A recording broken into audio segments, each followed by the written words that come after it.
আজকে তোমাদের মহিলা দিয়ে একটি গ্রাম্য সিনারি আঁকা শেখাবো। তোমরা যারা শিখতে চাও স্টেপ বাই স্টেপ ড্রয়িংটিকে ফলো করো। দেখো, সবার প্রথমে আমাদের খাতার মাঝ বরাবর থেকে একটু সাইড করে একটা ওভাল শেপ করে নিতে হবে। এবার চুলের খোপাটা আমরা এর থেকে একটু ছোট করে এঁকে নেব। দেখো, এখান থেকে কাঁধের অংশটা এদিকে, আবার এদিকে এরকমভাবে করব। করার পর নিচের দিকে হালকা একটু বেঁকা করে আসবে, এদিকেও একইভাবে আসবে। আসার পর দুপাশের অংশটা জুড়িয়ে নিলাম। এবার দেখো নিচের দিকে সোজা চলে আসবে। তারপর আমরা এখানে একইভাবে উপরে যেরকম জুড়িয়েছি নিচেও জুড়িয়ে নিলাম। শাড়ির পাড়ের অংশটাও করে নিচ্ছে আগে। পায়ের অংশটা এইভাবে করে বুড়ো আঙুলটাকে এঁকে নিলাম, আর ভিতরের অংশটাকে মুছে ফেলবো। দেখো, স্ট্রাকচারটা আমরা প্রথমে এঁকে নিয়েছি। এবার দেখো এই স্ট্রাকচার দিয়ে কী করে মহিলাটিকে আঁকি। মাথার উপরের দিকে থেকে সবার প্রথমেই তোমাদের ঠিক মাঝ বরাবর বুঝে দুটো এরকম লম্বা লাইন টেনে নিতে হবে। এটা বিচুলি বাঁধা রয়েছে সেটা বোঝাবো। ঠিক এই মাথার থেকে ছুঁয়ে এইদিকে আসতে হবে। আবার এখান থেকে একইভাবে এইদিকে এরকম চলে আসতে হবে। দেখো, উপরের দিক থেকেও একটু বাড়িয়ে নেবো, মানে নিচের দিক যে দাগটা থাকবে তার থেকে একটু বেশি করে এই দাগটাকে করব। আবার এইদিকেও সেমভাবে এরকমভাবে করে নিতে হবে। দেখো, এরকম করার পর এখান থেকে এরকম করতে করতে এইদিকে, আবার এখান থেকে এরকম করে এইদিকে করব। আবার এরকমভাবে হালকা হালকা করে আমরা এই শেডটা দিয়ে নিতে পারি। দেখো, হাত ঠিক আঁকার জন্য চুলে কোপা থেকে একটু সাইড করে এদিকে এরকম চলে আসতে হবে, আবার এদিকে এরকম চলে যেতে হবে, মানে একটু বেশি কাত করে তোমরা হাতের অংশটাকে করবে। এবার দেখো, আস্তে করে একটু নিচের দিকের থেকে আবার কনুইটাকে এই দাগের থেকে কিন্তু একটু বাড়িয়ে নেবে, তারপর এরকমভাবে করবে। আর ব্লাউজের দাগটাকে তোমরা এরকমভাবে করে নেবে। দেখো, সেম প্রসেসেই হালকা করে এদিকে চলে আসবো। তারপরে দ্বিতীয় রাউন্ডটাকেও করে নেব। আর এই পাশ থেকে এইভাবে ঘুরে আসবে, হালকা একটু ঘুরে এইদিকে এরকম চলে আসবে। আর উপরের দাগটা আর সাইডের দাগটা তোমরা মুছে ফেলবে। স্টেপ বাই স্টেপ একের পর এক এরকমভাবে করে নেবে, মানে শাড়ির অংশটা ঘুরে এসছে সেটা আমরা বোঝাবো। দেখো, এই হাতের এখান থেকে ব্লাউজের দাগটা এই পাশে চলে এসছে, আর নিচের দিকে আমরা এইভাবে নিচের থেকে মাজার অংশ এরকমভাবে শাড়ির একটা অংশ ঝুলিয়ে নেব। আবার এদিক থেকে এরকমভাবে দাগটাকে বড় একটা তাল গাছ এঁকে নেবো, সেই জন্য আমরা তাল গাছের নিচের অংশটা এরকম বোঝাবো। দেখো, এইখান থেকে এইভাবে জিগজ্যাগ দাগ কাটতে কাটতে আমরা চলে যাব শেষ প্রান্ত পর্যন্ত। ঠিক আছে, এরকম করে নেব। এবার দেখো, গোড়ার অংশটা ঠিক মাঝ বরাবর বুঝে সোজা করে নিচের দিকে চলে আসবে। আবার এখান থেকে সরুর থেকে আস্তে আস্তে নিচের দিকে একটু মোটা করে এই পর্যন্ত আসবে, পুরোপুরি নিচ পর্যন্ত আসবে না। ঠিক আছে, হালকা একটু নামিয়ে নিচ্ছি। এবার দেখো, নিচের থেকে বড় একটা ঘাসের ঝোপ আমরা এখানে বুঝিয়ে নিচ্ছি। এই ঝোপটা এই গাছের গোড়াটিকে কভার করেছে, এই জন্য এইভাবে ঝোপটাকে আমরা আঁকলাম। দেখো, এই পর্যন্ত করে নেওয়ার পরে আমরা এই সাইডে একটা ঘর আঁকছি। স্লিপিং লাইন টেনে নিচ্ছি ছোট করে উপরে চালটিকে আঁকার জন্য। আর এই সাইড থেকে এদিকে চলে আসছে, আর এই পাশের অংশটা ঘুরে হালকা একটু এদিকে এসেছিলো সেটা আমরা বুঝিয়ে নিলাম। ঠিক আছে, এরকম করে অপর প্রান্ত পর্যন্ত চলে যাচ্ছি। তারপরে নিচের দিকে এইভাবে একটু বাড়িয়ে নেবো, আর এই পাশের অংশটা গাছের ওপাশে চলে গেছে। এই পর্যন্ত করে নেওয়ার পরে মাঝ বরাবর বুঝে দরজা, জালনা, এখানে হালকা একটু জানলার অংশটা দেখা যাচ্ছে সেটা এভাবে বুঝিয়ে নিলাম। দেখো, এরপর তোমরা এই কলা গাছের কিছু পাতা পিছনের দিক থেকে বেরিয়েছে সেটা বোঝাবে, এরকমভাবে করে নিলাম। দেখো, প্রথমে ঘরটা এঁকে নিয়েছি। এবার দেখো, এই ঘরের ঠিক একটু উপরের দিক থেকে, মানে এই যে ঘরটা এঁকেছি না তার একটু উপরের দিক থেকে আমরা একটা স্লিপিং লাইন টেনে নেব।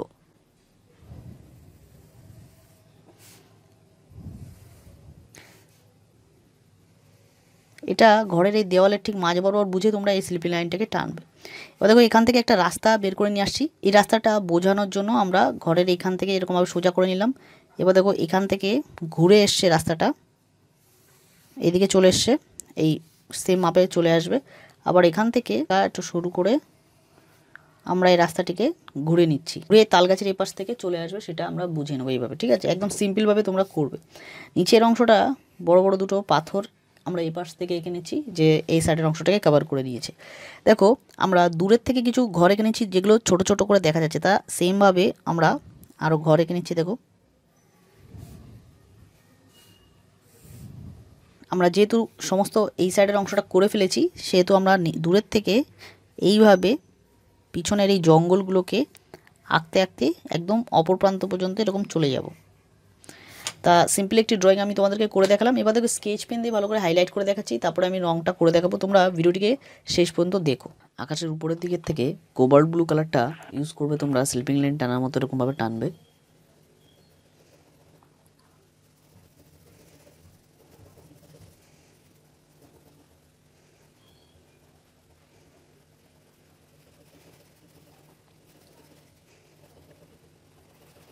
আর যত নিচের দিকে আসবে হাতের প্রেশারটা আস্তে আস্তে তোমরা কমিয়ে নেবে।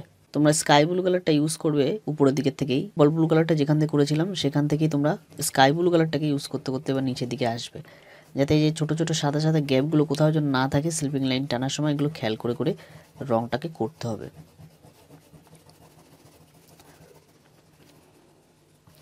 এবার দেখো যত নিচের দিকে যাচ্ছি হাতের প্রেশারটা একদম আমরা লাইট করে নিয়েছি।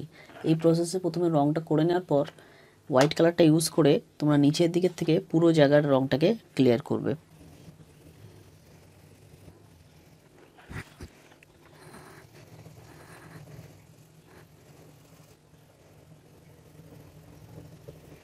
এবার তোমরা মিডিয়াম গ্রিন কালারটাকে এই তাল গাছের উপরের দিকের থেকে রঙটা করবে।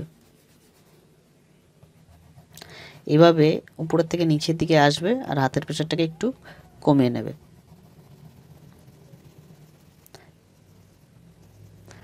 দেখো নিচের দিকে আস্তে আস্তে একটু হালকা করে নিয়েছি। এবার স্যাপ গ্রিন কালারটাকে এই নিচের দিকের থেকে রঙটাকে করতে হবে আর উপরে মিডিয়াম গ্রিন কালারের সঙ্গে মিশিয়ে নিতে হবে। দেখো এই কর্নারগুলো খুব সাবধানে রং করবে আর উপর পর্যন্ত স্যাপ গ্রিন কালারটাকে এই মিডিয়াম গ্রিন কালারের সঙ্গে কিন্তু মিক্স করবে।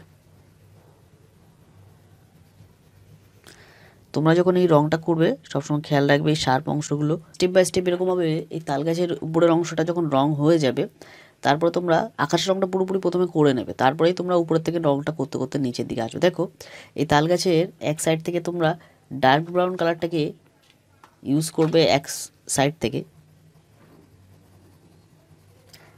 যেভাবে আমার অন্য স্নারিতে আমি যেভাবে রং করি গাছে সেইভাবেই আমরা রং করব।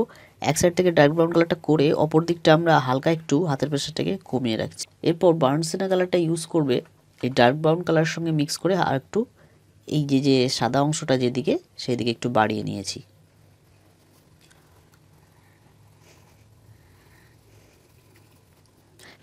এরপর ইয়েলো অকার কালারটা ইউজ করে তোমরা পুরো নিচ পর্যন্ত পুরো জায়গাটাকে রঙটাকে মিক্স করে করবে। দেখো এই ইয়েলো অকার কালারটাকে মিক্স করার জন্য একটু হালকা একটু গোল গোল করছি, তাহলেই তোমরা দেখবে যে দুটো কালার কিন্তু মিক্স করে তোমরা অপর দিক পর্যন্ত চলে আসতে পারছো।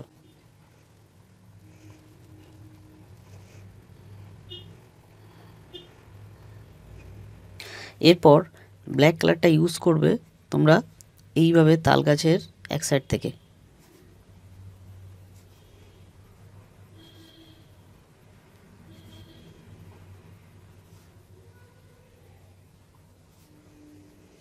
যত নিচের দিকে আসবে দেখো হালকা হালকা করতে করতে একটু মোটা করে নিয়েছি। আর ব্ল্যাক কালারটা এই তাল গাছের এই কর্নারটা হালকা করে একটু রঙটা করছি, যাতে এক সাইডে একটু ডার্ক বেশি বোঝানো যায়। দেখো এভাবে করার পর আমরা এই ময়লাটির এই উপরের দিকে এই যে ধানের বোঝাটি, সে বোঝাটিতে রং করার জন্য আমরা ক্রোম ইয়েলো ডার্ক কালারটা দিয়ে প্রথমে এই ধানের বোঝার সমস্ত জায়গায় রংটাকে আগে করছি। দেখো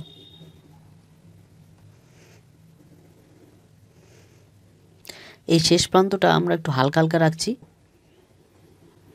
এই পর্যন্ত রং করার পর ক্রোম ইয়েলো মিডিয়াম কালারটা তোমরা এই ধানের বোঝার একদম শেষ প্রান্ত দিক থেকে হালকা একটু রংটা করতে করতে কিন্তু অপর দিক পর্যন্ত একদম মিক্স করে চলে আসবে। ডার্ক ব্রাউন কালারটা ইউজ করবে তোমরা এই মিডিলের থেকে ধানের বোঝাটির এই যে পাশটা এরকম বাঁধা রয়েছে সেই পাশটা এরকমভাবে এইভাবে কিন্তু কাত করে নেবে। সেমভাবেই বার্নসেনা কালারটা দিয়েও একইভাবে যেভাবে উপরের দিকে থেকে ডার্ক ব্রাউন কালারটা দিয়ে করেছিলাম এর সঙ্গে মিশিয়ে মিশিয়ে অপর দিকে এরকমভাবে প্রেশারটাকে ছেড়ে দেবে। যেভাবে এই সাইডে করেছি সেইভাবে অপর দিকেও রঙটা করবে।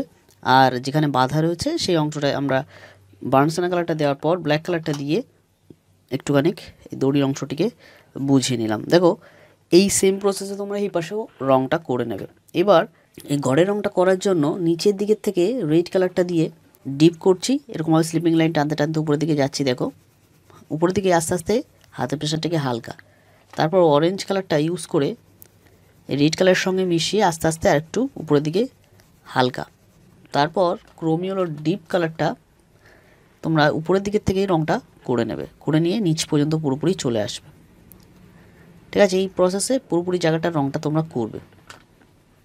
বার্নস্টাইন কালারটাকে এই চালের উপরের অংশটা একটু ডিপ করে রাখবে, যে উপরের সাইডটা যাতে একটু স্পষ্ট বোঝানো যায় এরকমভাবে করবে। দেখো কলা গাছের পাতায় রঙ করার জন্য তোমরা মিডিয়াম গ্রিন কালারটাকে নিচের দিক থেকে এরকমভাবে একটু ডিপ করবে, উপরের দিকে আস্তে আস্তে হাতের প্রেশারটাকে কমিয়ে নেবে। লাইট গ্রিন কালারটা এর সঙ্গে হালকা করতে করতে উপরের দিকে চলে যাবে মিশিয়ে।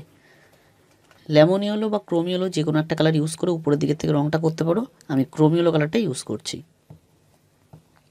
সেম প্রসেসে এদিকেও তোমরা রঙটা করবে একইভাবে। ঘরের নিচের দিকের থেকে বার্নস্টাইন কালারটাকে একটু ডিপ করছি উপরের অংশটা, আস্তে আস্তে হাতের প্রেশারটাকে কমাতে কমাতে নিচের দিকে চলে আসছি।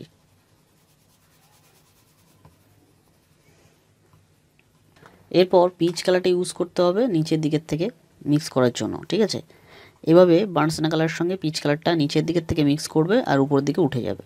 দূরের দিকে যে জঙ্গলটা রয়েছে সেই জঙ্গলটায় তোমরা নিচের দিকের থেকে মিডিয়াম গ্রিন কালারটাকে করবে, যেভাবে কলা গাছের পাতায় রঙটা করেছি একই প্রসেসেই রঙটা করব। এই জন্য নিচের দিকের থেকে দেখো মিডিয়াম গ্রিন কালারটাকে করতে করতে উপরের দিকে হালকা করেছি, লাইট গ্রিন কালারটা ইউজ করবে উপরের দিকের থেকে।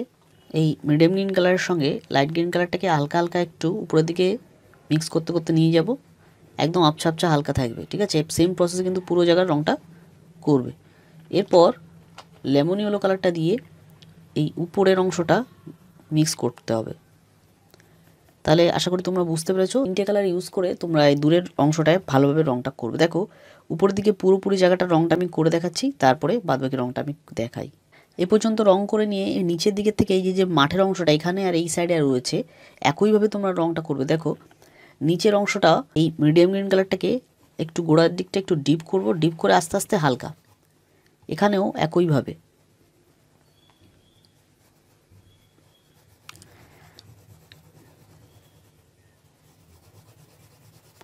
হালকা, তারপর লাইট গ্রিন কালারটাকে এর সঙ্গেই মিশিয়ে আস্তে আস্তে উপরের দিকে হালকা। লেমন ইয়েলো কালারটা আবার উপরের দিকের থেকে মিক্স করে আবার নিচের দিকে ভালো করে কভার করতে হবে। দেখো এবার ঘরের এক সাইড থেকে ব্ল্যাক কালারটা দিয়ে অর্ধেক পর্যন্ত প্রথমে রঙটা করতে হবে, এরপর আস্তে আস্তে হালকা। আবার নিচের দিকে জানলা দিকেও একভাবেই রং করতে হবে। তারপর বার্নস্টাইন কালারটা দিয়ে এর সঙ্গে মিশিয়ে নেবে, ব্ল্যাক কালারের সঙ্গে এমনভাবে মেশাবে যেন দুটো কালার ভালোভাবে কভার হয়ে যায়। ঠিক আছে, এভাবে দুপাশ থেকে সুন্দর করে রঙটা করে বার্নস্টাইন কালারটাকে এই উপরের অংশটা একটু ডিপ করতে হবে। এইভাবে দেখো আমি জাস্ট প্রসেসটা তোমাদের দেখাচ্ছি, এইভাবে ডিপ করতে হবে। নিচের দিকের থেকেও তোমাদের একইভাবে ডিপটা করতে হবে, মানে পাড়ের এই অংশগুলোকে একটু ডিপ করে আবার মিডলের দিকে আস্তে আস্তে হাতের প্রেশারটাকে হালকা করবে। ক্রোম ইয়েলো ডার্ক কালারটা ইউজ করবে তোমরা এই রাস্তার মাঝখানের থেকে, এইভাবে বার্নস্টাইন কালারের সঙ্গে মিশিয়ে মিশিয়ে রঙটাকে করতে হবে।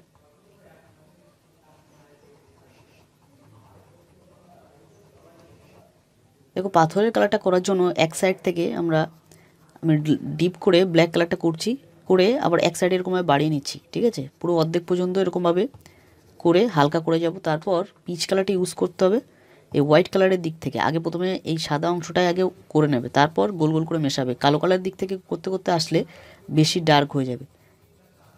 মিডিয়াম গ্রিন কালারটাকে ইউজ করবে এই ঘাসের নিচের অংশটার থেকে, এইভাবে নিচের দিকের থেকে এরকমভাবে রঙটা করে নেবে প্রথমে। তারপর তোমরা এই লাইট গ্রিন কালারটাকে ইউজ করবে, মিডিয়াম গ্রিন কালারের সঙ্গে একটু বাড়িয়ে নেবে এইভাবে উপরের দিকে রঙটাকে। ক্রোম ইয়েলো কালারটাকে তোমরা উপরের দিক থেকে রঙটা করবে। দেখো এই পর্যন্ত যখন রঙটা করা হয়ে যাবে তারপরে তোমরা পোর্শন ব্লু কালারটা ইউজ করবে। দেখো রাস্তার পাশটা করছি না, এই সাইড থেকে করছি। এইভাবে পোর্শন ব্লু কালারটাকে এই ঘাসের উপরের দিক থেকে এইভাবে বর্ডারগুলোকে টেনে নেবে যাতে ডিপ করে বোঝানো যায়। ঠিক আছে, সেম প্রসেসে তোমরা এই দিকটাও করে নেবে। এই ঘরটাকে রং করার জন্য তোমরা ডার্ক ব্রাউন কালারটাকে নিচের দিকের থেকে রং করতে করতে উপরের দিকে উঠবে। তারপরে তোমরা ইয়েলো অকার কালারটা ইউজ করতে হবে উপরের দিকের থেকে। তারপরে আবার এর সঙ্গে মিশিয়ে নেবে, ঠিক আছে। সেম প্রসেসে সমস্ত জায়গা করবে। আর দরজা কালারটা একইভাবে করবে, কিন্তু নিচের দিকে ঘরের নিচের অংশটা তোমরা পিচ কালারটা ইউজ করবে, এই উপরের অংশটা একটু ডার্ক করবে, আস্তে আস্তে আস্তে আস্তে নিচের দিকে হাতের প্রেশারটাকে হালকা করবে, ঠিক আছে। একইভাবে দুপাশে কিন্তু সুন্দর করে এরকমভাবে রঙটা করবে। দরজা জানলার কালারটা একইভাবে করবে। দেখো ব্লাউজের রঙটা প্রথমে করতে হবে। দেখো এই কর্নারটা নিচের দিকের থেকে ডিপ করছি,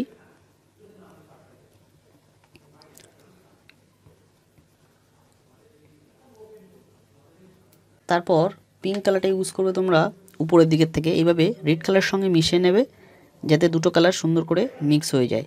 তোমরা ক্রোম ইয়েলো ডার্ক কালারটা ইউজ করবে এই শাড়ির এই সাইড থেকে, এইভাবে রঙটা করে হালকা করে নেবে। নিচের প্রতিটা অংশে একইভাবে রঙটা করবে প্রথমে। দেখো যখন যে কালারটা তোমরা রঙটা করবে না, পুরো সম্পূর্ণ আগে সেই কালারটা দিয়ে সমস্ত জায়গার কালারটাকে কভার মানে রঙটা করার পরেই তখন অন্য রঙটা ইউজ করবে। একটু একটু করে রং করে আবার ছেড়ে দেবে না পরে, তাহলে কিন্তু কিছু জায়গায় তোমরা ভুলে গেলে রঙটা বাদ থেকে যাবে। এই জন্য তোমরা একটা যখন কালারটা করবে তখন সম্পূর্ণ ভালোভাবে রঙটাকে কভার করে নেবে কালারটা। এরপর লেমন ইয়েলো কালারটা তোমরা এই ক্রোম ইয়েলো ডার্ক কালারের সঙ্গে মিক্স করে নেবে সুন্দর করে।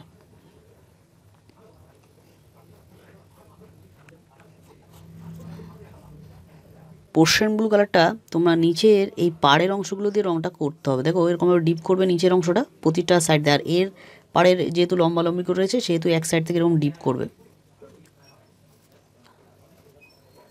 তারপর কোবাল্ট ব্লু কালারটা ইউজ করবে তোমরা, ডিপ করে উপরের দিকের থেকে রঙটা করে পোর্শন ব্লু কালারের সঙ্গে এরকমভাবে মিশিয়ে নেবে একটু যাতে ডিপ লাগে। মানে শাড়িটার কালার যেহেতু লাইট কালার করেছি সেহেতু এই পাড়ের অংশটা আমরা একটু ডিপ করছি যাতে শাড়ি কালারটাকে বোঝানো যায়। দেখো বার্নসেনা কালারটাকে তোমরা এই নিচের দিকের থেকে ডিপ করবে উপরের দিকে হালকা, ঠিক আছে, নিচের দিকের থেকে এইভাবে, আবার এই সাইডেও। তারপর পিচ কালারটা ইউজ করতে হবে, এই উপরের দিকের থেকে রঙটা মিক্স করে নেবে ভালো করে।